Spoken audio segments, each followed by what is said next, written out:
What's poppin', Swankies, denizens, and peeps if you're watching? I decided to make this video today just talking about the new Dragon Ball Sparking Zero patch and giving my impressions of it. I have already been enjoying it a lot. I find the skill expression of the game has now just increased tenfold. It doesn't feel as cheesy. Notice how I said as cheesy. And that's because like there are still some elements that I wish they addressed, but you know what? Instant sparking is just going to be here to stay, so it's a skill issue at this point. After image strike is, to me, I haven't even like noticed the change. I barely feel it, but that's because I never really hid behind AIS anyway. But this isn't about me. This is about the game. So as a whole, I think the game has done a great job of balancing itself out. There are definitely still characters that are leagues above the rest, and that's to be expected. They said that was going to be a caveat to this game before they even like showed us a trailer for it. So, well, that's not true, but you know what I mean.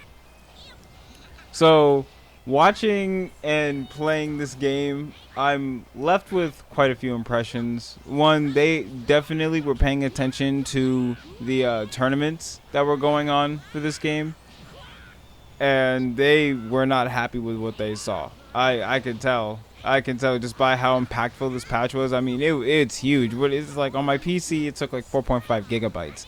That by no means is a small amount of space for a simple update, you know, like that's low-key enough space for to hold another expansion. So there has been a lot of work put into this game now, which I'm proud to see. Like, this game is definitely now a lot more tournament ready than it was. I think it's been brought into a new state of readiness, and I'm excited to see what the next level of competition looks like. There's definitely some things that I would still like to see fixed up a little bit. Like, I don't know, maybe making it more apparent when a character is going to take more damage in a matchup or something like that. I don't know. It's just, I'm a GT Goku main, so there are certain characters that when I fight them, they just do tons more damage to me per hit, which I'm not complaining about. I'm not mad about it. It's just I wish I'm more aware of that. You know, I wish I would. Like, they could have something like that along the lines where they just say this character takes blank percent more damage in the matchup, wooty wooty wop, you know, all that good stuff. But yeah, I mean, outside of that, I don't really care because I use GT Goku and then I go into Super Saiyan 4 Goku, and all of a sudden I notice I'm not taking as much damage anymore. So it's really a negligible issue at best and like a mild inconvenience at worst. So it's nothing worth like really crying about. Vanishing and Vanish Wars are now effectively dead unless you were like already reacting at the highest level, which is such a welcome change. Like, oh my god, what a welcome change that is. I was so sick and tired of Vanish Wars being waged every 10 seconds, because like the reason they're so problematic is not just because they're really boring to watch, right? It's because if you ever pay attention to the skill stocks that are on the HUD next to the character's portrait, you'll always notice they kind of spike like crazy in the middle of Vanish Wars. And that's because when you use moves like that, when you use high speed movements and stuff like that, you get extra skill gauge. You know, you get a huge boost in your skill gauge generation. That can make or break some matchups. And there's some characters, a lot of characters that can take way better advantage than most characters in the roster. And you see a lot of those characters in tournaments. You see like MUI, you see Bardock, you see MU. Oh, we already said MUI. You see Super Saiyan 4 Gogeta. You see the androids. I mean, well, androids 19 and 20. You're not going to see them as much anymore because, you know, their whole gimmick is dead. I hope. But never say never, I guess. Outside of that, they pretty much hit the nail on the head with this one. Like, they really have nailed a lot of the really concrete problems that the game was having for a good minute. And while, once again, the game still has issues, like no crossplay, which I'm personally hurt about, it's nothing that they can't either have in the future or anything that dooms the game in the present. I mean, there is that one game-breaking bug, but once again, I haven't walked across it. It hasn't happened to me. I'm not doing it to people. I could probably pull up some footage of that game-breaking bug because it's kind of obnoxious. I think it's a tag-in bug where some characters in DP battle, well, in DP battle you can tag in with the character having 0 stocks but full health. So that's kind of weird, and that will 100% break tournaments because tournaments use DP battles. For some reason, we don't have a singles bracket, but I digress. Sparking Zero has really stepped up, and it's making me hopeful for the rest of FGC as a whole. Whether you agree that arena fighters are fighting games or not, I'm in the camp that they are. I think Smash is a real fighting game. That is also something for a different video, but I'll defend that with my life. There is definitely hope that if Sparking Zero can get its act together in the fashion and in this amount of time it took, other games can definitely do that. I mean, maybe not all of them. Yeah, but definitely Street Fighter is looking really good. It's looking like it's getting its act together. Tekken 8, I'm really hoping it's going to get its act together really soon.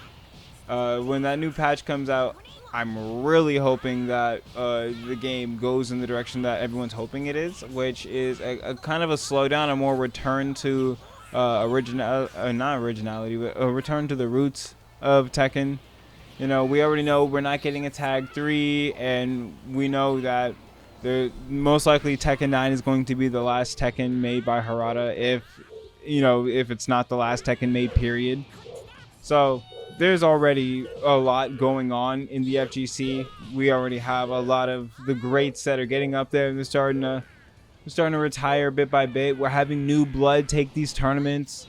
I mean, it's a new era in the FGC. It really is. And that is a beautiful thing. It's gorgeous. Like, it's immaculate. We're watching evolution in real time. And an industry is coming up from its roots, and it's making good for itself. We should be proud with what they're doing. We should be proud with what Sparking Zero has done, because if anything, it's an ultimate service of the fans. It's an ultimate service of the customers. It's an ultimate service of the best interest of Sparking Zero going forward. And that's more than something to be appreciative about.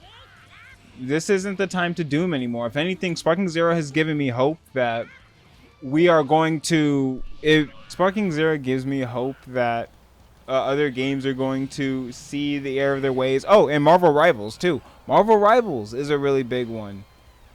Seeing that Marvel Rivals came out to such worldwide acclaim, it's huge. 10 million players. I'm an avid player of it. Black Panther main, Iron Man player, Iron Fist player, Venom player. Okay, I'm just listing off the characters that I like, but it doesn't...